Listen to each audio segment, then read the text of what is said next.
Story 1. The original Doom. Words can't do justice to how much of a seismic shift it was when it launched in the 90s. Obviously, the graphics and gameplay have changed a lot, but I'll always be nostalgic for those teenage years when the original game was like nothing else I'd ever experienced. Story 2. Diablo 2. My mom introduced me to Diablo, but Diablo 2 was the one that felt life-changing, dramatic, and beautiful. I still play remasters and re-roll some builds for fun. It's an endless but beautiful game in design that still holds up today. Story 3. Age of Empires 2 is always going to be a great game to me. I've bought it on CD-ROM, I've bought it on DVD several times, and I've bought it on Steam. The enhanced re-release with all the fan mods being officially incorporated was an amazing thing, and I've logged thousands upon thousands of hours on that edition alone. Story 4. Hello? I got it with the Xbox release. Guilty Spark 343 gave me nightmares for days. Then I played on Legendary, keeping every single Marine alive. I couldn't save them when the Flood were already on them. Why hurt me like that? It meant going back to the massive level to shut down the cores. You literally can't save them. Story 5. Final Fantasy VII.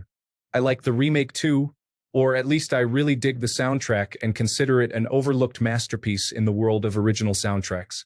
But the nostalgia for the one from 1997, especially from the beginning of the game when it was still new to me and which was played over and over the most, the music, especially from that original soundtrack for moments in the game, is absolutely iconic. At least for me, when they're just getting started and breaking into that refinery. And all the intro music. All of that just brings me right back to a time when everything was cozy and Christmassy, and my most pressing concerns were how to get a bag and how to get a ride down to Funkaland in Mishawaka. Story 6.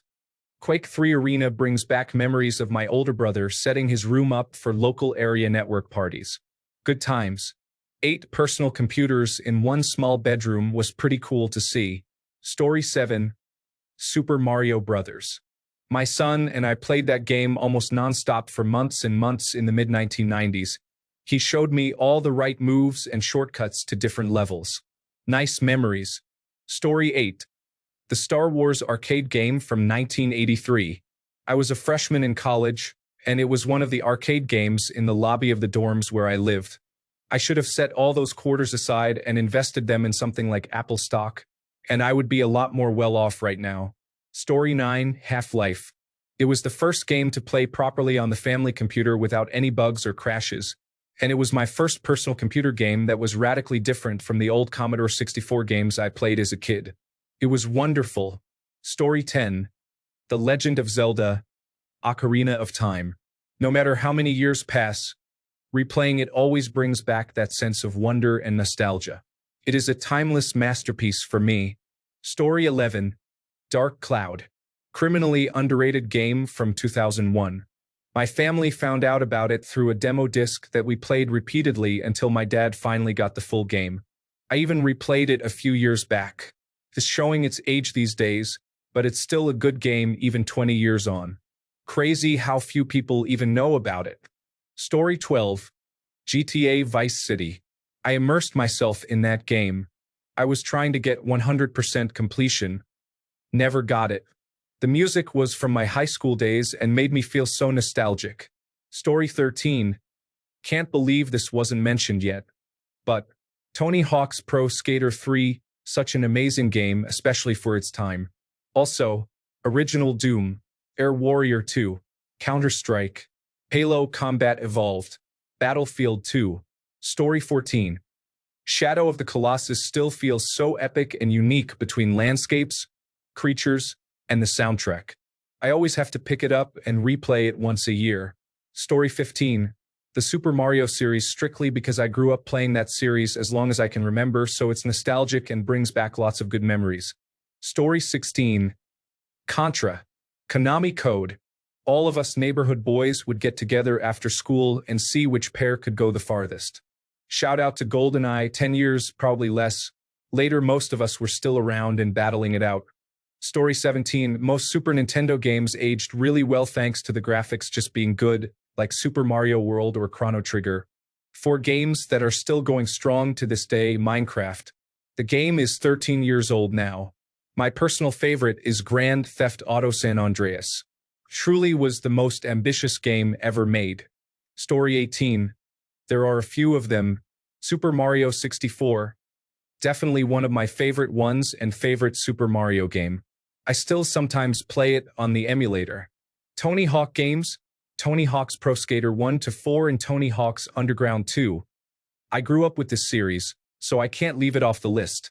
Unreal Tournament 1999, one of the first games I ever played, and I still play it sometimes. Definitely an arena shooter masterpiece along with Unreal Tournament 2004 and the old Quake games. Grand Theft Auto, Vice City and San Andreas. These are some of my favorite open-world games, and I still play them sometimes. Max Payne 1, when this came out, I was in love with this game because of the action and bullet time. BioShock 1 and Infinite, I like BioShock 2 also, but the first and the last ones are just something special to me. Grand Theft Auto 5. I just love the map, characters, story, missions, and many other things this game has. Red Dead Redemption 2. This is by far my favorite game I have ever played. The story is great, the characters and missions too, the map is huge, and it has everything we need in one open-world game. It's just perfect for me. I will also add The Last of Us 1, Uncharted 4, God of War 2018, Mafia 1 to 2, Marvel Spider-Man series, Need for Speed Underground 1 and 2, Most Wanted, and Carbon. But Red Dead Redemption 2 is for now my #1 game. Story 19, Timesplitters 2. I actually completed 100% of that game as a kid. Found it again on the Xbox store, and damn, I just don't have those skills anymore. Still a lot of fun, though. Story 20, Gears of War 2 and 3. Such a nostalgic time for me, even though I was in a horrible place mentally. I've made so many friends I'm still connected to almost 15 years later because of it. Story 21, Secret of Mana Super Nintendo Entertainment System. Used to go to Blockbuster with my dad every Friday to see if I could grab one of the 2 copies they had for rental. Such a fond memory I hold close as he gets older at the tail end of life, and it is a great game. Story 22, World of Warcraft. I played from closed beta, ran a big European Union guild with some friends, the Firm. I stopped just before Cataclysm. Logged out sitting watching the sunset at Booty Bay. Fallout 3, stepping out of the vault for the first time. System Shock 2 and Thief Deadly Shadows. Both games captivated me. I was there, holding my own breath as I waited for a guard to walk past. Batman, Arkham City. The combat is perfect, the terrain traversal is perfect, the environmental puzzles are perfect, the voice acting and animations are perfect. Grand Theft Auto 5. The arcade driving experience is absolutely spot on for me. I live for the stunt races. Each car has a feel, the physics engine is forgiving enough to be fun without being cartoony, and predictable enough for tactical racing. I really hope they don't mess that up in Grand Theft Auto 6. It would be a game killer for me. Story 23. Overwatch was the first game I ever grinded all the way back in 2017 and 2018. No game will ever match the feeling that the original Overwatch gave me. There was nothing that compared to the team play aspect and the insane feeling of joy from making a crazy play. The game may be bad now, but it will forever hold a special place in my heart. Story 24, Warcraft 3, both Reign of Chaos and the Frozen Throne. I hear that music and I just get teleported back to my childhood home. It's the summer. My parents are working, and my sister is upstairs watching MTV or VH1. My dog is lying next to me, and I'm clicking away. I'm watching Arthas fight for his people against Kel'Thuzad and the undead. Little did I know what I was in store for. That game has a very special place in my heart. I loved StarCraft, but Azeroth gripped me. The human theme in the Frozen Throne with the chorus makes me so homesick. Funny enough, I played Horde in World of Warcraft.